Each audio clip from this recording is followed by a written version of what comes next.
At 1756, on May 23, 1992, on the A29 motorway near Capaci, Sicily, Giovanni Brusca pressed a green button on a Toshiba remote control and sent a radio pulse into a drainage culvert under the asphalt. 100 meters away, 3 white Fiat Chromas rolled west at 160 kilometers per hour. The signal closed a circuit. 500 kilograms of TNT, Semtex, and T4 plastic explosive detonated in a column 20 feet beneath the roadbed. The blast front moved at 8,900 meters per second. The road lifted, tore, and folded. The lead chroma disintegrated. The middle car, armored and carrying Giovanni Falcone, age 53, his wife Francesca Morvillo, age 47, and driver Giuseppe Costanzo, age 31, vaulted airborne, flipped, and landed on its roof in a smoking crater 30 feet wide and 12 feet deep. The third chroma skidded through debris and stopped. Within 6 seconds, the most powerful anti-mafia prosecutor in Italian history was pinned under twisted steel, conscious, bleeding from the abdomen and chest, and asking for his wife. Because of that, Italy lost its direction for 72 hours, and found it again and never let go. Giovanni Falcone was born in Palermo on May 18, 1939, in the Magione district, 3 blocks from the docks, where heroin moved through vegetable crates and fish barrels. His father was a municipal accountant. His mother kept house and sent him to classical school. He studied law at the University of Palermo, passed the magistrate exam in 1964, and worked ordinary civil cases until 1980. That year, Mafia boss Stefano Bontate was shot 92 times in his Alfa Romeo on Via Velagrazia. The killing opened a war between Palermo families. Bodies appeared weekly. Prosecutors rotated through the Mafia desk and out again within months, citing pressure, family safety, and lack of coordination. Falcone volunteered. He did not rotate out. He built his method on one insight. Cosa Nostra was not a loose syndicate of honorable bandits. It was a single military hierarchy with a commission, district bosses called capomandamento, and a unified command structure that allocated drug routes, murder contracts, and political bribes. Prove that structure in court and every defendant became part of a criminal conspiracy governed by Article 416 bis of the Italian Penal Code. The law was new. Falcone used it like a blade. He partnered with Paolo Borsellino, a childhood friend from Via della Vetriera, and Rocco Chinichi, the chief prosecutor who created the Anti-Mafia pool in 1980. They worked in a guarded wing of the Palace of Justice in Palermo. Chinichi was killed by a car bomb on July 29, 1983. His Fiat 132 exploded on Via Pipitone Federico, killing Chinichi, 2 bodyguards, and the building concierge. The blast crater was 8 feet deep. Antonino Caponetto replaced him, expanded the pool, and gave Falcone full authority. Falcone moved into a secure apartment on the 5th floor of Via Notarbartolo, installed armored doors, and slept with a pistol on the nightstand. He married Francesca Morvillo, a fellow magistrate, in 1986. They had no children. She understood the work. She carried her own case files, drove herself, and never asked him to stop. By 1984, Falcone had turned the first pentito, a mafia defector named Tommaso Buscetta. Buscetta was arrested in Brazil after fleeing a war that killed 11 members of his family. He was extradited to Italy and held in the Ucciardoni prison in Palermo. Falcone met him alone in a cell with a tape recorder and no armed escort. The first session lasted 9 hours. Buscetta described the commission, named 120 members, and mapped the heroin pipeline from Turkish refineries through Sicilian ports to New York distribution cells controlled by the Gambino and Bonanno families. He did not ask for money. He asked for relocation, protection for surviving relatives, and a chance to destroy the men who killed his sons. Falcone gave them all three. The testimony formed the spine of the Maxi trial, which opened on February 10, 1986, in a purpose-built bunker courtroom next to Utrecht prison. The structure held 30 reinforced cages for defendants, seating for 200 journalists, and ballistic glass panels 6 inches thick. 474 defendants were indicted under conspiracy charges. The trial ran 22 months. Falcone examined witnesses from a podium under fluorescent lights, speaking in measured tones, citing account numbers, flight manifests, phone intercepts, and wire transfers logged by the Guardia di Finanza. He cross-examined bosses who shouted, spat, and turned their backs. He did not raise his voice. On December 16, 1987, the court convicted 360 defendants. 19 received life sentences. Salvatore Riina, known as Toto, the head of the Corleonesi faction and de facto boss of Cosa Nostra, was sentenced in absentia to life. He had been a fugitive since 1969. Falcone knew he was still in Palermo. Because of that conviction, Cosa Nostra activated a counter-response. In April 1989, Pentito Leonardo Messina told investigators that the commission had voted to kill Falcone. The first attempt came on June 21, 1989, at Falcone's beach house in Edora, a cliffside village east of Palermo. Police found 58 sticks of dynamite and a remote trigger hidden in rocks below the terrace. The detonator failed. The bomb squad removed 26 kilograms of explosive and traced the material to a cache controlled by the Madonia family. Falcone moved again, this time to a government compound with 24-hour guard rotation and armored transport for every trip. The next attempt required larger ambition.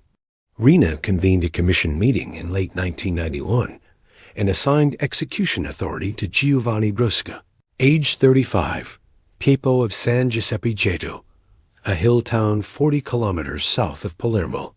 Brusca had killed his first man at age 18, dissolved victims in acid baths, and earned the nickname U Veru, the pig, for his efficiency. He accepted the contract and recruited a team of 20.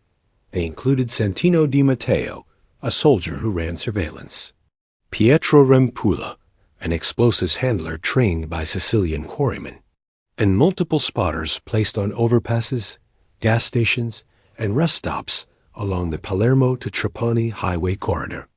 Falcone lived in Rome by then.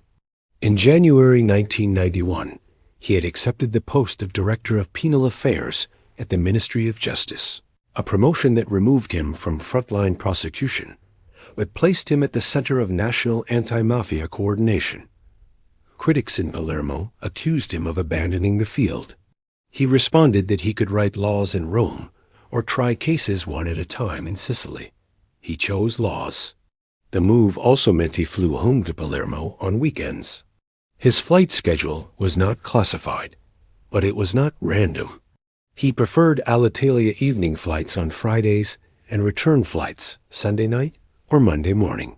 Traffic from Punta Raisi Airport to central Palermo followed a single highway, the A29. Brusca studied the route. The A29 ran west from the airport for 27 kilometers before turning inland toward Palermo. The stretch near Capaci was elevated, rural, and bordered by scrub fields. Drainage culverts crossed under the highway at regular intervals. Brusca chose a culvert near kilometer marker 50, positioned where the highway curved and sightlines shortened. In March 1992, Pietro Rempula and 3 assistants entered the culvert at night with shovels, jackhammers, and plastic barrels. They dug a chamber 4 meters deep, 10 meters long, and 3 meters wide, shoring the walls with timber planks. Over 6 weeks, they moved 500 kilograms of military-grade explosive into the chamber in segments, packed in cooking oil drums to mask the scent from dogs. They wired the charge to a remote receiver built from a Toshiba radio module, stripped for parts. The receiver frequency was 433 megahertz, a civilian band used by garage doors and car alarms. Rampolla tested the circuit 3 times with dummy loads. Each time, the relay clicked. He buried the receiver in a waterproof box and ran twin detonator wires into the main charge. The system was armed by April 15th. Surveillance began in earnest. Santino Di Matteo stationed himself near Falcone's apartment building in Rome and logged his departure times. Other spotters watched Punta Raisi Airport. On May 23rd, Falcone landed at 16:45 aboard a scheduled Alitalia flight from Rome.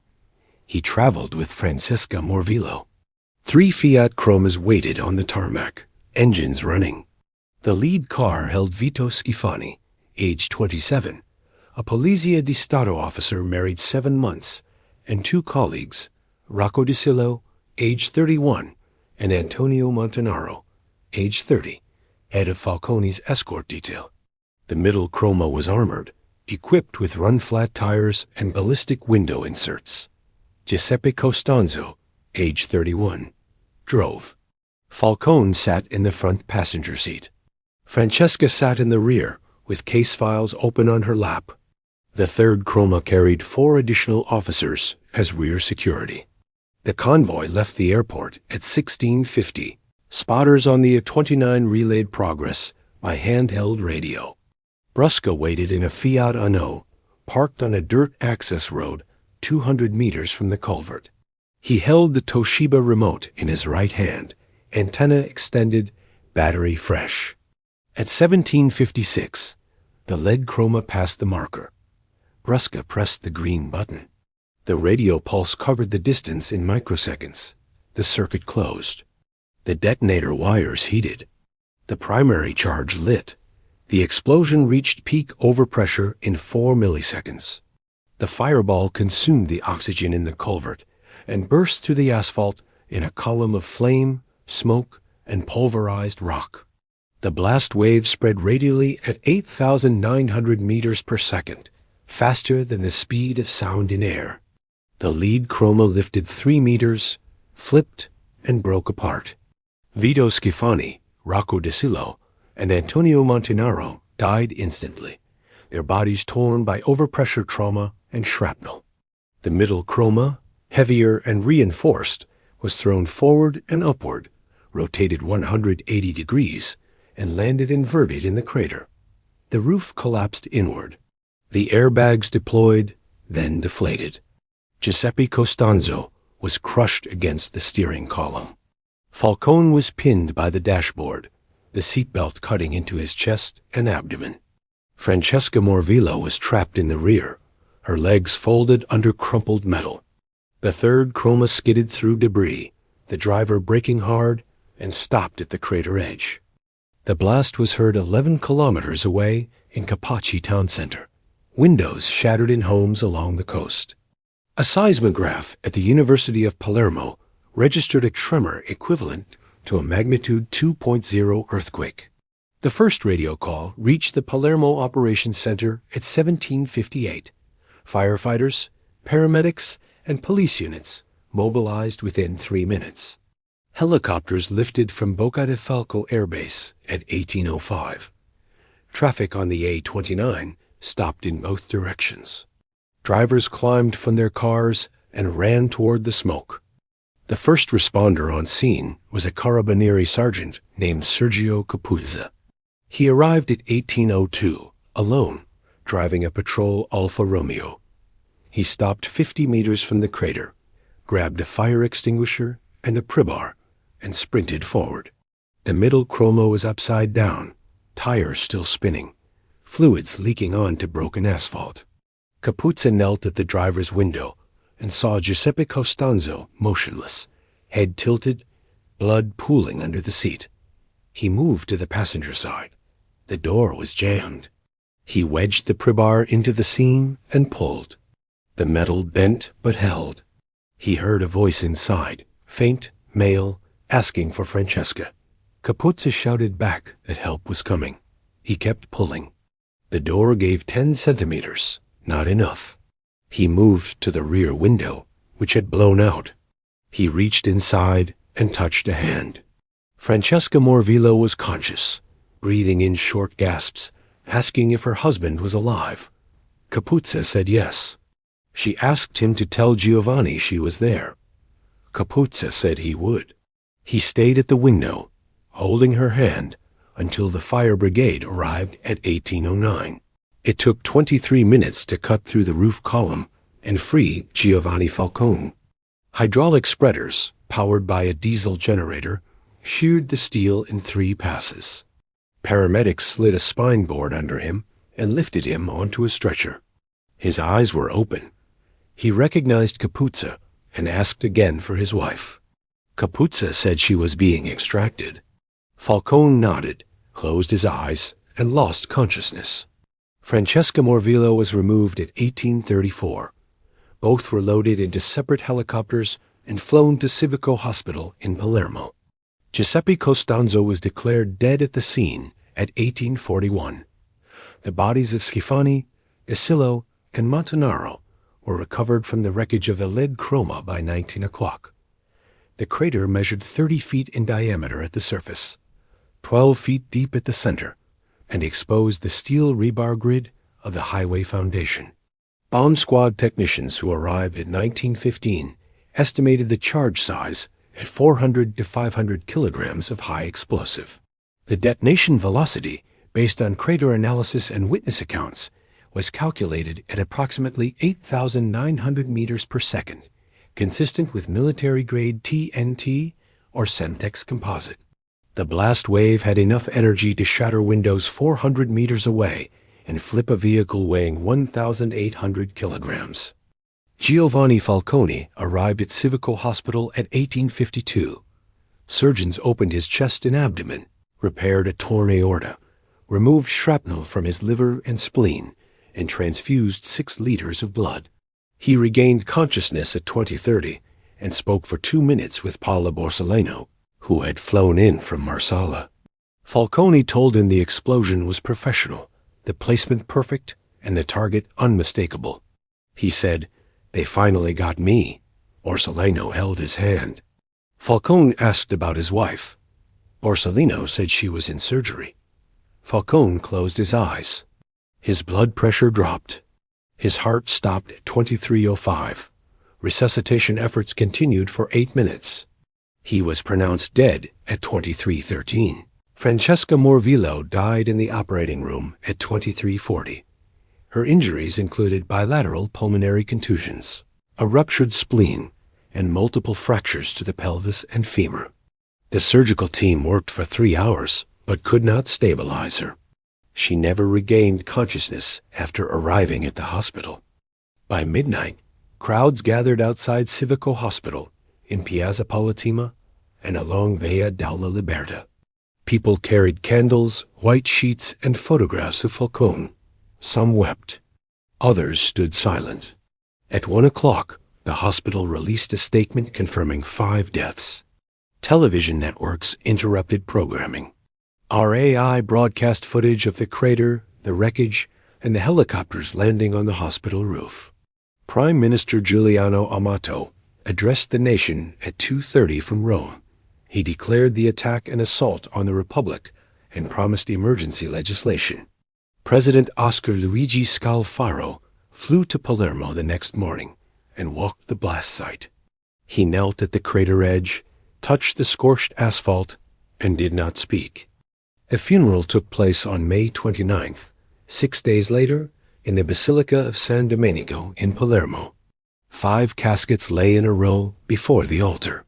10,000 mourners filled the basilica, the square outside, and the surrounding streets. RAI broadcast the service live. Rosaria Schifani, widow of Vito Schifani, spoke from the pulpit. She was 24 years old. She addressed the Mafia directly. She said, "I forgive you, but you must kneel." Her voice broke on the last word. She stepped down. The basilica was silent, except for the sound of someone coughing in the back pews. The service ended at noon. The caskets were carried out by Carabinieri, Polizia, and Guardia di Finanza, honor guards. Helicopters circled overhead. White sheets hung from balconies across Palermo, a symbol of public defiance that began the night of the bombing and spread through the city within 48 hours. Because of that pressure, the Italian government passed emergency anti-mafia legislation within 72 hours of the attack. Article 4(1) bis of the Penal Code was amended to authorize harsh prison conditions for convicted mafia members, including solitary confinement, restricted communication, and isolation from general prison populations. The amendment is still in force. On June 8, 1992, the Direzione Investigativa Antimafia, known as DIA, was established by decree. The agency combined Carabinieri, Polizia, and Guardia di Finanza resources under unified command and reported directly to the Ministry of the Interior. Within 6 months, DIA conducted 340 raids, arrested 620 suspects, and seized 47 properties linked to Cosa Nostra accounts. The political and public reaction to Capaci was the largest mobilization against organized crime in Italian history. The investigation began the same night. Palermo magistrate Giancarlo Caselli assumed leadership of the anti-mafia pool. He worked from an office behind armored doors on the 3rd floor of the Palace of Justice and lived in a guarded apartment that rotated locations every 3 weeks. Forensic teams sifted through the crater and recovered wire fragments, battery casings, and chemical residue consistent with TNT and Semtex.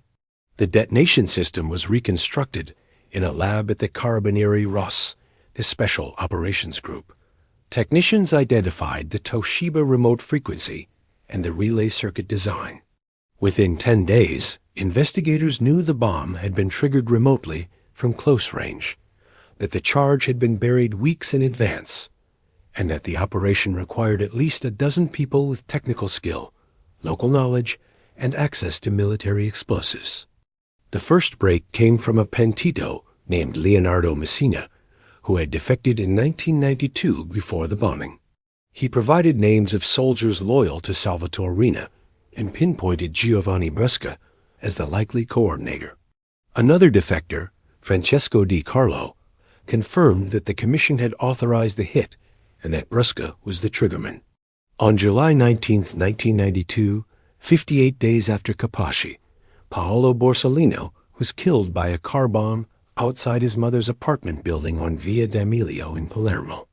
The blast killed Borsellino and 5 police officers. The bomb was hidden in a Fiat 126 parked on the street. The explosion occurred at 16:58. Borsellino died instantly. The attack confirmed that Cosa Nostra intended to eliminate the entire anti-mafia judiciary. Public outrage intensified. Demonstrations filled streets in Palermo, Rome, Milan, and Naples. The government deployed 7,000 soldiers to Sicily under Operation Vespri Siciliani, a permanent military presence that reinforced police operations and guarded courthouses, prisons, and prosecutors. Because of that pressure, pentiti began to defect at unprecedented rates. By the end of 1992, 32 soldiers had requested state protection and given testimony. One of them was Santino Di Matteo, the spotter who had tracked Falcone in Rome.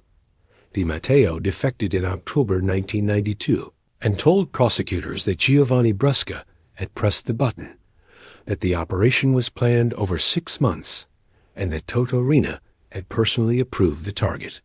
Di Matteo identified bomb makers, spotters, and drivers.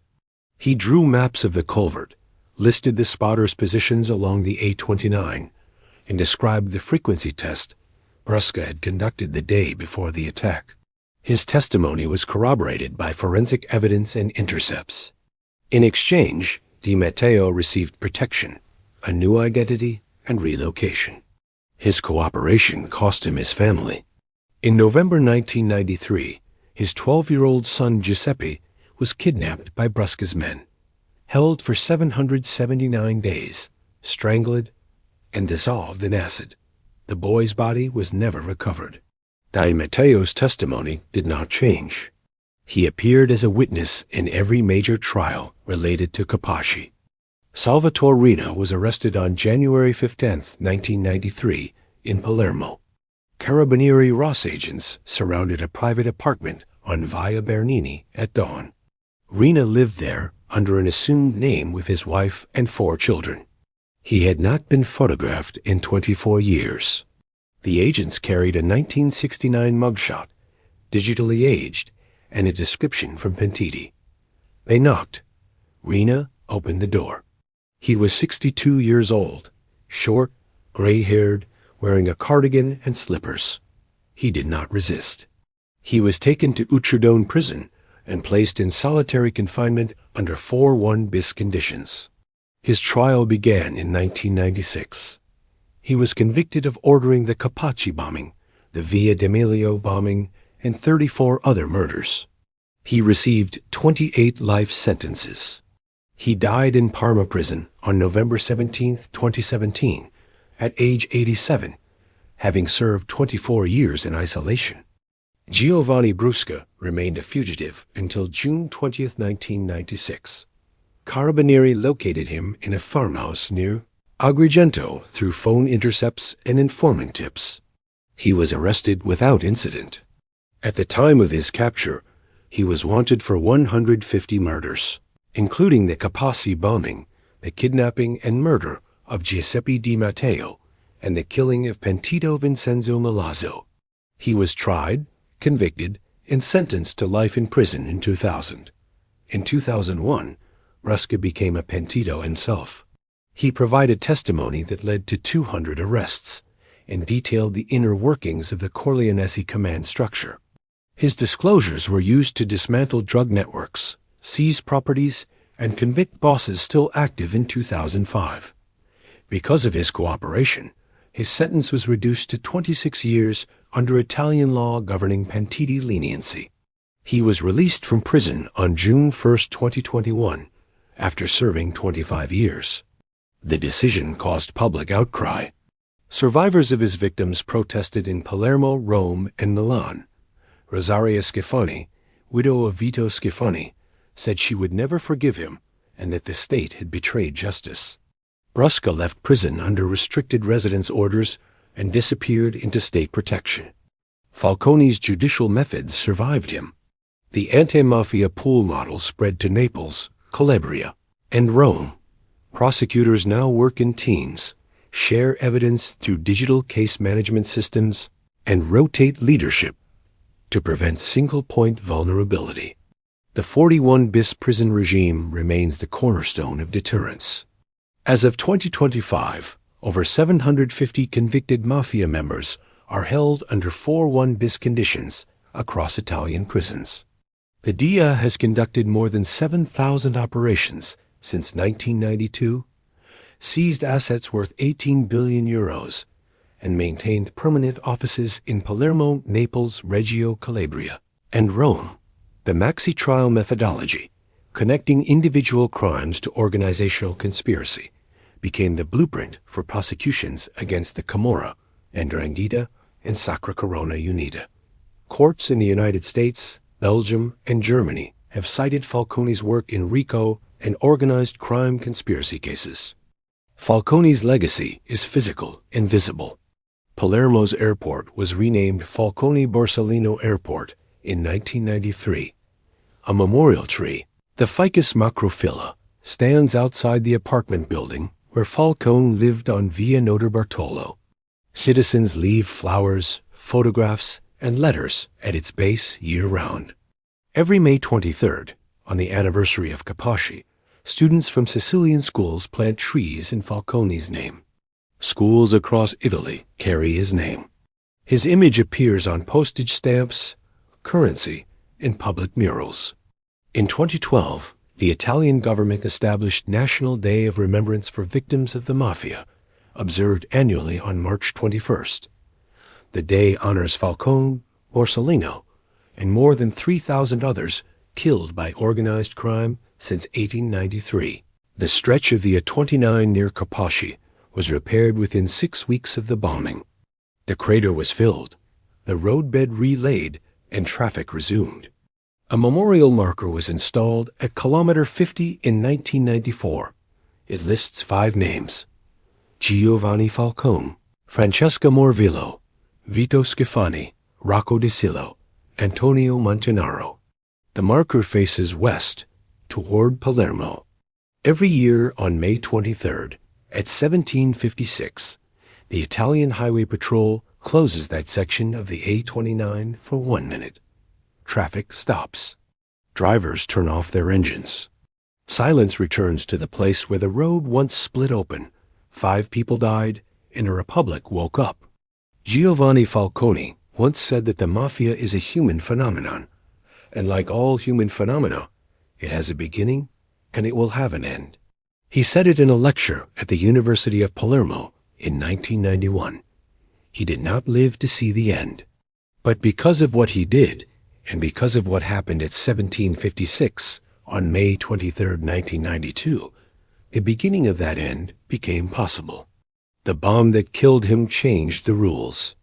It proved that silence and fear were not inevitable.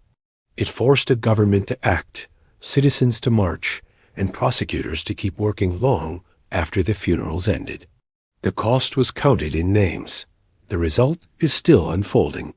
The clock moved. The work continued. Because of that, Cosa Nostra lost the war it thought it had already won.